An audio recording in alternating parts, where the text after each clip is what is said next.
Hi friends, ನಾನು ನಿಮ್ಮ YouTube ಗೆಳತಿ ಆಶಾರಾಣಿ ಮಲೆನಾಡು ಹುಡುಗಿ. ನನ್ನ ಯೂಟ್ಯೂಬ್ ಚಾನಲ್ಗೆ ನಿಮಗೆಲ್ಲ ಮತ್ತೊಮ್ಮೆ ಸ್ವಾಗತ. ಸ್ನೇಹಿತರೆ, ಇವತ್ತು ರಥಸಪ್ತಮಿ. ಈ ರಥಸಪ್ತಮಿಯಂದು ಸೂರ್ಯನನ್ನು ಪೂಜಿಸುವುದರಿಂದ, ಆರಾಧಿಸುವುದರಿಂದ, ನಮಸ್ಕರಿಸುವುದರಿಂದ, ನಾಮ ಶ್ಲೋಕಗಳನ್ನು ಹೇಳುವುದರಿಂದ ನಮಗೆ ಆರೋಗ್ಯ, ಆಯಸ್ಸು ಹೆಚ್ಚಿ ನಮ್ಮ ಜೀವನವೂ ಸಹ ಸೂರ್ಯನಷ್ಟೇ ಪ್ರಕಾಶಮಾನವಾಗಿ ಬೆಳಗಬೇಕಾದರೆ ಅವನ ನಾಮಸ್ಮರಣೆಯನ್ನು ನಾವು ಮಾಡಲೇಬೇಕು.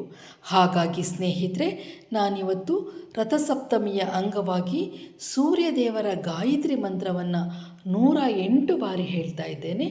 ನೀವು ಸಹ ನನ್ನೊಂದಿಗೆ 108 ಬಾರಿ ಗಾಯತ್ರಿ ಮಂತ್ರವನ್ನು ಪಠಿಸಿ, ಇಲ್ಲದಿದ್ದರೆ ನಾ ಹೇಳುವುದನ್ನು ಕೇಳಿಸಿಕೊಂಡರೂ ಸಹ 108 ಸಲ ಗಾಯತ್ರಿ ಮಂತ್ರವನ್ನು ನೀವೇ ಪಠಿಸಿದಷ್ಟು ಸುಕೃತ ಫಲ ಸಿಗುತ್ತದೆ ಅಂತ ಹೇಳ್ತಾ ಇದ್ದೀನಿ.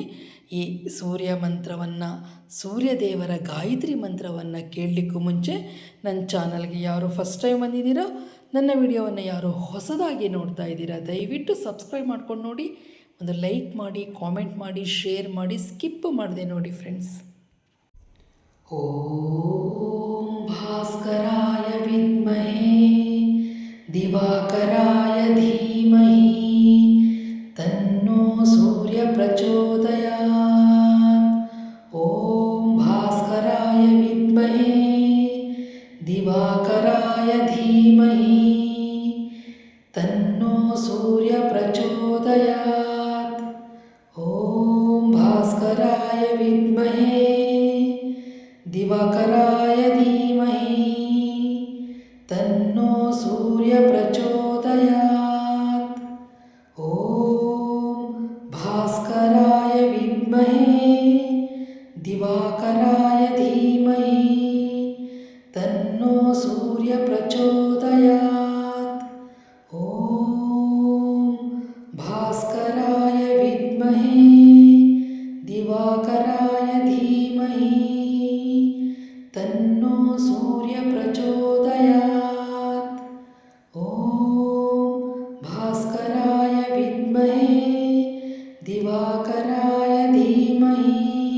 ಭಾಸ್ಕರಾಯ ವಿದ್ಮಹೇ ದಿವಾಕರಾಯ ಧೀಮಹಿ ತನ್ನೋ ಸೂರ್ಯ ಪ್ರಚೋದಯಾತ್.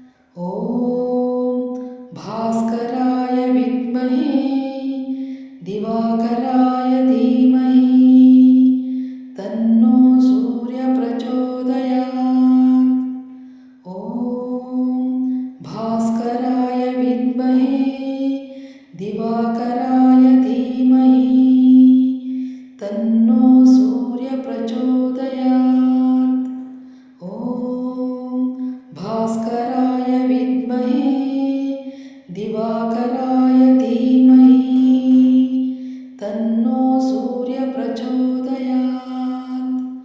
ಓಂ ಭಾಸ್ಕರಾಯ ವಿದ್ಮಹೇ ದಿವಾಕರಾಯ ಧೀಮಹಿ ತನ್ನೋ ಸೂರ್ಯ ಪ್ರಚೋದಯಾತ್. ಓಂ ಭಾಸ್ಕರಾಯ ವಿದ್ಮಹೇ ದಿವಾಕರಾಯ ಧೀಮಹಿ ತನ್ನೋ ಸೂರ್ಯ ಪ್ರಚೋದಯಾತ್. ಓಂ ಭಾಸ್ಕರಾಯ ವಿದ್ಮಹೇ ದಿವಾಕರಾಯ ಧೀಮಹಿ ತನ್ನೋ ಸೂರ್ಯ ಪ್ರಚೋದಯಾತ್. ಓಂ ಭಾಸ್ಕರಾಯ ವಿದ್ಮಹೇ ದಿವಾಕರಾಯ ಧೀಮಹಿ ತನ್ನೋ ಸೂರ್ಯ ಪ್ರಚೋದಯಾತ್.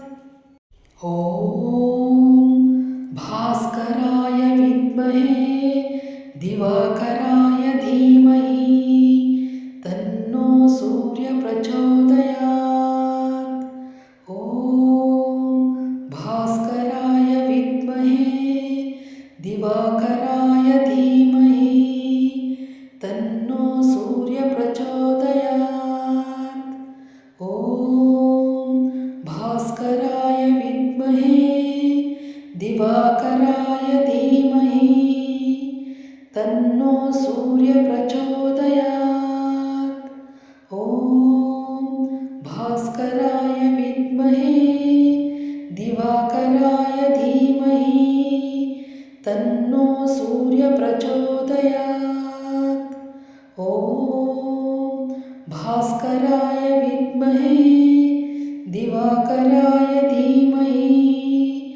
तन्नो सूर्यप्रचोदयात्। ॐ भास्कराय विद्महे दिवाकराय धीमहि तन्नो सूर्यप्रचोदयात्। ॐ भास्कराय विद्महे दिवाकराय धीमहि तन्नो सूर्यप्रचोदयात्। ॐ भास्कराय विद्महे दिवाकराय धीमहि तन्नो सूर्यप्रचोदयात्। ॐ भास्कराय विद्महे दिवाकराय धीमहि तन्नो सूर्यप्रचोदयात्। ॐ भास्कराय विद्महे दिवाकराय धीमहि तन्नो सूर्यप्रचोदयात्। ॐ भास्कराय विद्महे दिवाकराय धीमहि तन्नो सूर्यप्रचोदयात्। ॐ भास्कराय विद्महे दिवाकराय धीमहि तन्नो सूर्यप्रचोदयात्। ॐ भास्कराय विद्महे दिवाकराय धीमहि तन्नो सूर्यप्रचोदयात्। ॐ भास्कराय विद्महे दिवाकराय धीमहि तन्नो सूर्यप्रचोदयात्।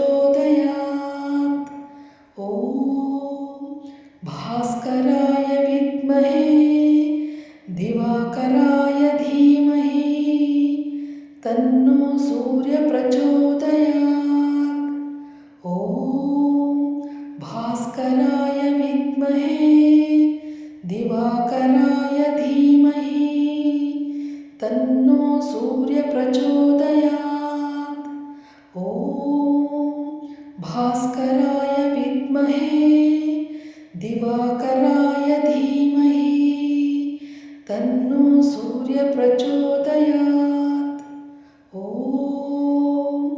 भास्कराय विद्महे दिवाकराय धीमहि तन्नो सूर्यप्रचोदयात्। ॐ भास्कराय विद्महे दिवाकराय धीमहि तन्नो सूर्यप्रचोदयात्। ॐ भास्कराय विद्महे दिवाकराय धीमहि तन्नो सूर्यप्रचोदयात्। ॐ भास्कराय विद्महे दिवाकराय धीमहि तन्नो सूर्यप्रचोदयात्। ॐ भास्कराय विद्महे दिवाकराय धीमहि तन्नो सूर्यप्रचोदयात्। ॐ भास्कराय विद्महे दिवाकराय धीमहि तन्नो सूर्यप्रचोदयात्। ॐ भास्कराय विद्महे दिवाकराय धीमहि तन्नो सूर्यप्रचोदयात्। ॐ भास्कराय विद्महे दिवाकराय धीमहि तन्नो सूर्यप्रचोदयात्। ॐ भास्कराय विद्महे दिवाकराय धीमहि तन्नो सूर्यप्रचोदयात्। ॐ भास्कराय विद्महे दिवाकराय धीमहि तन्नो सूर्यप्रचोदयात्। ॐ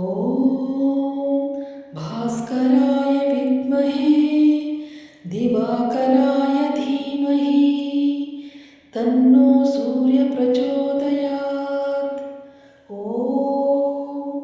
भास्कराय विद्महे दिवाकराय धीमहि तन्नो सूर्य प्रचोदयात्। ॐ भास्कराय विद्महे दिवाकराय धीमहि तन्नो सूर्य प्रचोदयात्। ॐ भास्कराय विद्महे दिवाकराय धीमहि तन्नो सूर्य प्रचोदयात्। ॐ भास्कराय विद्महे दिवाकराय धीमहि तन्नो सूर्य प्रचोदयात्। ॐ भास्कराय विद्महे दिवाकराय धीमहि तन्नो सूर्य प्रचोदयात्। ॐ भास्कराय विद्महे दिवाकराय धीमहि तन्नो सूर्य प्रचोदयात्। ॐ भास्कराय विद्महे दिवाकराय धीमहि तन्नो सूर्य प्रचोदयात्। ॐ भास्कराय विद्महे दिवाकराय धीमहि तन्नो सूर्य प्रचोदयात्। ॐ भास्कराय विद्महे दिवाकराय धीमहि तन्नो सूर्य प्रचोदयात्। ॐ भास्कराय विद्महे दिवाकराय धीमहि तन्नो सूर्य प्रचोदयात्। ॐ भास्कराय विद्महे दिवाकराय धीमहि तन्नो सूर्य प्रचोदयात्। ॐ भास्कराय विद्महे दिवाकराय धीमहि तन्नो सूर्य प्रचोदयात्। ॐ भास्कराय विद्महे दिवाकराय धीमहि तन्नो सूर्य प्रचोदयात्। ॐ भास्कराय विद्महे दिवाकराय धीमहि तन्नो सूर्य प्रचोदयात्। ॐ भास्कराय विद्महे दिवाकराय धीमहि तन्नो सूर्य प्रचोदयात्। ॐ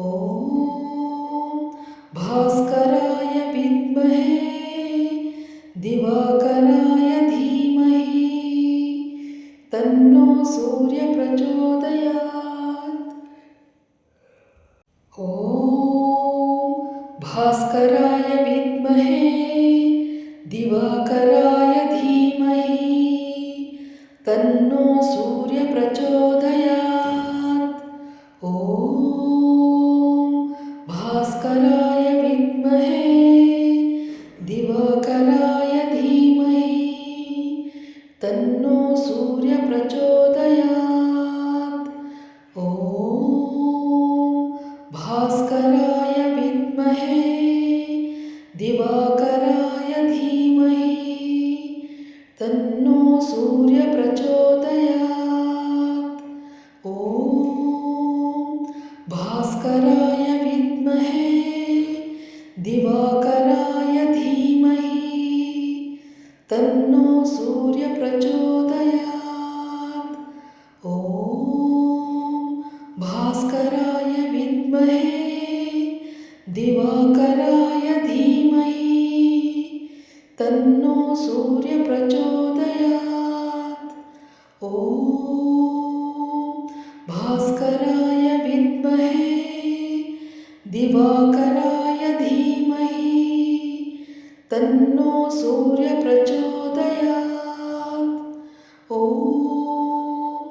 भास्कराय विद्महे दिवाकराय धीमहि तन्नो सूर्य प्रचोदयात्। ॐ भास्कराय विद्महे दिवाकराय धीमहि तन्नो सूर्य प्रचोदयात्। ॐ भास्कराय विद्महे दिवाकराय धीमहि तन्नो सूर्य प्रचोदयात्। ॐ भास्कराय विद्महे दिवाकराय धीमहि तन्नो सूर्य प्रचोदयात्। ॐ भास्कराय विद्महे दिवाकराय धीमहि तन्नो सूर्य प्रचोदयात्। ॐ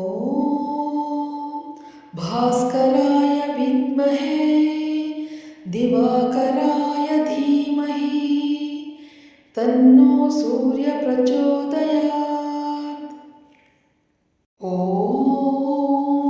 भास्कराय विद्महे दिवाकराय धीमहि तन्नो सूर्य प्रचोदयात्। ॐ भास्कराय विद्महे दिवाकराय धीमहि तन्नो सूर्य प्रचोदयात्। ॐ भास्कराय विद्महे दिवाकराय धीमहि तन्नो सूर्य प्रचोदयात्। ॐ भास्कराय विद्महे दिवाकराय धीमहि तन्नो सूर्य प्रचोदयात्। ॐ भास्कराय विद्महे दिवाकराय धीमहि तन्नो सूर्य प्रचोदयात्। ॐ भास्कराय विद्महे दिवाकराय धीमहि तन्नो सूर्य प्रचोदयात्। ॐ भास्कराय विद्महे दिवाकराय धीमहि तन्नो सूर्य प्रचोदयात्। ॐ भास्कराय विद्महे दिवाकराय धीमहि तन्नो सूर्य प्रचोदयात्। ॐ भास्कराय विद्महे दिवाकराय धीमहि तन्नो सूर्य प्रचोदयात्। ॐ भास्कराय विद्महे दिवाकराय धीमहि तन्नो सूर्य प्रचोदयात्। ॐ भास्कराय विद्महे दिवाकराय धीमहि तन्नो सूर्य प्रचोदयात्।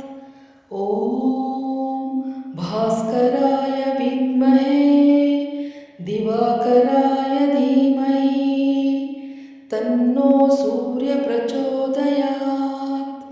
ॐ भास्कराय विद्महे दिवाकराय धीमहि तन्नो सूर्य प्रचोदयात्।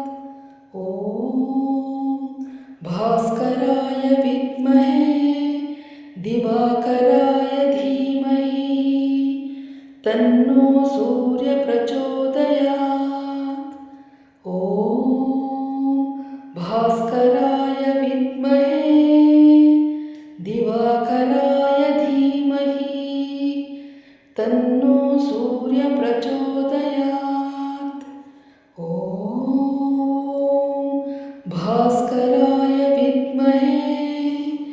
ದಿವಾಕರಾಯ ಧೀಮಹಿ ತನ್ನೋ ಸೂರ್ಯ ಪ್ರಚೋದಯಾತ್. ಓಂ ಭಾಸ್ಕರಾಯ ವಿದ್ಮಹೇ ದಿವಾಕರಾಯ ಧೀಮಹಿ ತನ್ನೋ ಸೂರ್ಯ ಪ್ರಚೋದಯಾತ್. ಓಂ ಭಾಸ್ಕರಾಯ ವಿದ್ಮಹೇ ದಿವಾಕರಾಯ ಧೀಮಹಿ ತನ್ನೋ ಸೂರ್ಯ ಪ್ರಚೋದಯಾತ್. ಓಂ ಭಾಸ್ಕರಾಯ ವಿದ್ಮಹೇ ದಿವಾಕರಾಯ ಧೀಮಹಿ ತನ್ನೋ ಸೂರ್ಯ ಪ್ರಚೋದಯಾತ್. ಓಂ ಭಾಸ್ಕರಾಯ ವಿದ್ಮಹೇ ದಿವಾಕರಾಯ ಧೀಮಹಿ ತನ್ನೋ ಸೂರ್ಯ ಪ್ರಚೋದಯಾತ್. ಓಂ ಭಾಸ್ಕರಾಯ ವಿದ್ಮಹೇ ದಿವಾಕರಾಯ ಧೀಮಹಿ ತನ್ನೋ ಸೂರ್ಯ ಪ್ರಚೋದಯಾತ್. ಓಂ ಭಾಸ್ಕರಾಯ ವಿದ್ಮಹೇ ದಿವಾಕರಾಯ ಧೀಮಹಿ ತನ್ನೋ ಸೂರ್ಯ ಪ್ರಚೋದಯಾತ್. ಓಂ ಭಾಸ್ಕರಾಯ ವಿದ್ಮಹೇ ದಿವಾಕರಾಯ ಧೀಮಹಿ ತನ್ನೋ ಸೂರ್ಯ ಪ್ರಚೋದಯಾತ್. ಓಂ ಭಾಸ್ಕರಾಯ ವಿದ್ಮಹೇ ದಿವಾಕರಾಯ ಧೀಮಹಿ ತನ್ನೋ ಸೂರ್ಯ ಪ್ರಚೋದಯಾತ್. ಓಂ ಭಾಸ್ಕರಾಯ ವಿದ್ಮಹೇ ದಿವಾಕರಾಯ ಧೀಮಹಿ ತನ್ನೋ ಸೂರ್ಯ ಪ್ರಚೋದಯಾತ್. ಓಂ ಭಾಸ್ಕರಾಯ ವಿದ್ಮಹೇ ದಿವಾಕರಾಯ ಧೀಮಹಿ ತನ್ನೋ ಸೂರ್ಯ ಪ್ರಚೋದಯಾತ್. ಓಂ ಭಾಸ್ಕರಾಯ ವಿದ್ಮಹೇ ದಿವಾಕರಾಯ ಧೀಮಹಿ ತನ್ನೋ ಸೂರ್ಯ ಪ್ರಚೋದಯಾತ್. ಓಂ ಭಾಸ್ಕರಾಯ ವಿದ್ಮಹೇ ದಿವಾಕರಾಯ ಧೀಮಹಿ ತನ್ನೋ ಸೂರ್ಯ ಪ್ರಚೋದಯಾತ್. ಓಂ ಭಾಸ್ಕರಾಯ ವಿದ್ಮಹೇ ದಿವಾಕರಾಯ ಧೀಮಹಿ ತನ್ನೋ ಸೂರ್ಯ ಪ್ರಚೋದಯಾತ್. ಓಂ ಭಾಸ್ಕರಾಯ ವಿದ್ಮಹೇ ದಿವಾಕರಾಯ ಧೀಮಹಿ ತನ್ನೋ ಸೂರ್ಯ ಪ್ರಚೋದಯಾತ್. ಓಂ ಭಾಸ್ಕರಾಯ ವಿದ್ಮಹೇ ದಿವಾಕರಾಯ ಧೀಮಹಿ ತನ್ನೋ ಸೂರ್ಯ ಪ್ರಚೋದಯಾತ್. ಓಂ ಭಾಸ್ಕರಾಯ ವಿದ್ಮಹೇ ದಿವಾಕರಾಯ ಧೀಮಹಿ ತನ್ನೋ ಸೂರ್ಯ ಪ್ರಚೋದಯಾತ್.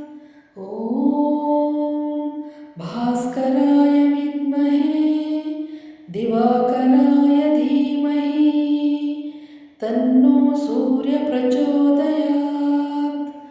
ಓಂ ಭಾಸ್ಕರಾಯ ವಿದ್ಮಹೇ ದಿವಾಕರಾಯ ಧೀಮಹಿ ತನ್ನೋ ಸೂರ್ಯ ಪ್ರಚೋದಯಾತ್.